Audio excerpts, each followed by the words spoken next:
কখনো কি ভেবেছো 1000 বছর আগে কোনো এক বাড়ির আঙিনায় কিভাবে আয়োজন করা হতো বিবাহ ভোজের?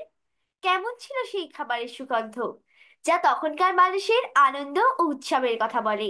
প্রাচীন বাংলার বিবাহ ভোজের বর্ণনা দিতে গিয়ে নিহার রঞ্জন রায় দময়ন্তীর বিবাহে পরিবেশিত খাদ্য তালিকার উল্লেখ করেছেন।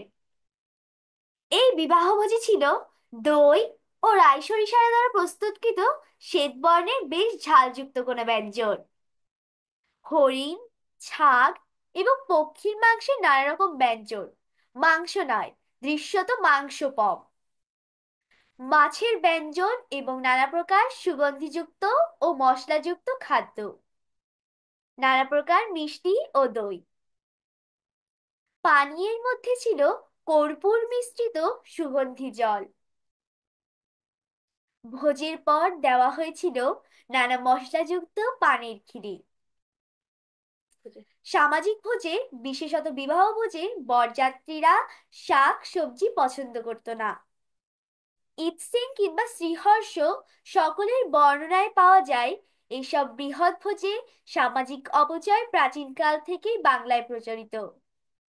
নিজের ইতিহাস ও ঐতিহ্য সম্পর্কে জানার জন্য সঙ্গে থাকুন দ্য হিডেন হিস্ট্রিয়ানের সাথে। ধন্যবাদ।